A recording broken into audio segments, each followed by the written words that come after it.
ये रही एक डरावनी हिंदी कहानी, ड्राविन हवेली का रहस्य।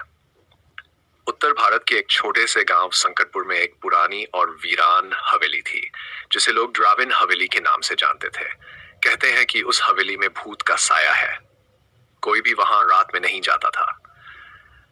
बच्चे उस तरफ खेलते हुए भी डरते थे और बड़ों ने तो उसका नाम लेना तक बंद कर दिया था।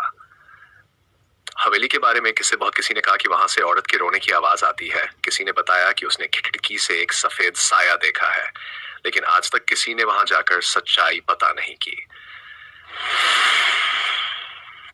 नई शुरुआत वर्ष 2024 में दिल्ली से एक नवविवाहित जोड़ा राहुल और निधि संकटपुर में शिफ्ट हुआ। राहुल एक लेखक था और पुरानी जगहों की कहानियां लिखता था। जब उसे ड्राविन हवेली के बारे में पता चला तो वह बहुत उत्साहित हुआ। निधि, मुझे लगता है ये हवेली मेरे अगले नॉवेल के लिए परफेक्ट है। मैं कल वहां जाकर देखना चाहता हूँ, राहुल ने कहा। पागल हो गए हो क्या? गांव वाले कहते हैं वहां भूत है, निधि ने घबराते हुए कहा। अरे, सब अंधविश्वास है। मैं दिन में जाऊंगा और कुछ नहीं होगा। पहला सामना। अगले दिन राहुल अपने कैमरे और नोटबुक के साथ हवेली की ओर चल पड़ा। हवेली के पास पहुंचते ही उसकी रूह कांप गई। जर्जर दीवारें, टूटी खिड़कियां और चारों ओर फैला सन्नाटा। लेकिन वो रुका नहीं। अंदर घुसते ही एक अजीब ठंडक ने उसे घेर लिया, जैसे कोई उसे देख रहा हो। उसने कमरे की दीवारों पर उभरे खून जैसे धब्बों को देखा। तभी पीछे से एक धीमी सी आवाज आई, क्यों आए हो? राहुल ने पलट कर देखा, लेकिन वहां कोई नहीं था। उसने सोचा कि शायद उसका वहम है और काम करने लगा। लेकिन जैसे जैसे वह अंदर बढ़ा, हवेली की दीवारें मानो उसके कानों में फुसफुसा रही थीं। मत रुको, चला जा। रात का कहर। राहुल घर लौट आया, लेकिन रात को उसे नींद नहीं आई। हर बार आंख बंद करते ही उसे वही हवेली, वही आवाजें और एक लड़की दिखती। सफेद साड़ी में, लंबे खुले बाल और बिना आंखों के सूनी निगाहें। रात के 3 बजे निधि की चीख सुनाई दी। राहुल दौड़कर उसके पास गया। निधि फर्श पर पड़ी कांप रही थी। उसने मुझे देखा राहुल। वो यही थी, कमरे में। कौन निधि?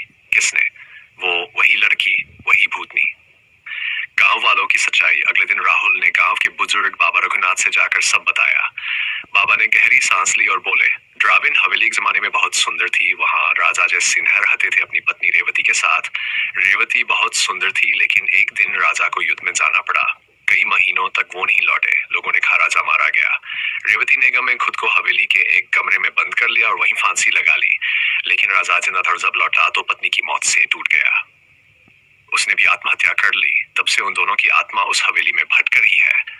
लेकिन रेवती की आत्मा खासतौर पर भटकती है क्योंकि वो समझती है कि राजा ने उसे धोखा दिया।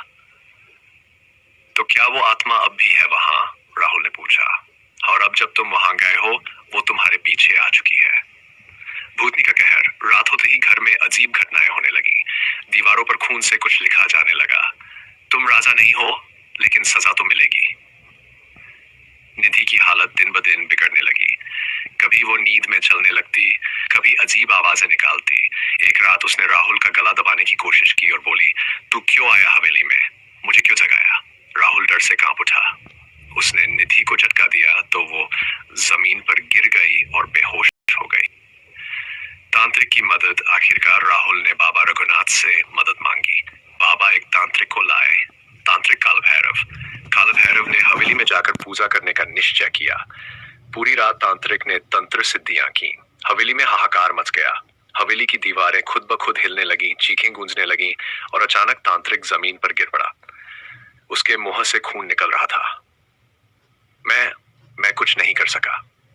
वो आत्मा बहुत शक्तिशाली है, ये कहकर तांत्रिक ने दम तोड़ दिया।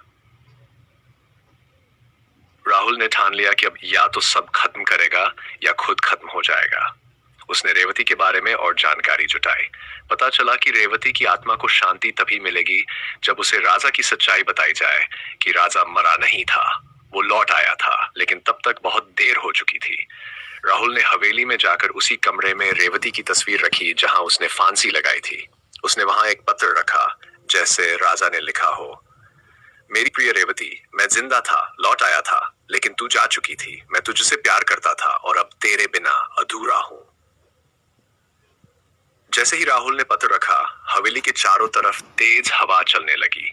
दीवारें कांपने लगीं और सामने रेवती की आत्मा प्रकट हुई। उसके चेहरे पर गम था, आंखों से आंसू। उसने राहुल की तरफ देखा और धीरे धीरे हवा में घुल गई। शांति और अंत। उस दिन के बाद हवेली में कभी कोई अजीब घटना नहीं हुई। निधि की तबीयत ठीक हो गई। गांव वाले अब हवेली के पास से भी गुजरते हैं लेकिन डरते नहीं। राहुल ने अपनी किताब पूरी की, ड्राविन हवेली का रहस्य, जो बेस्ट सेलर बनी।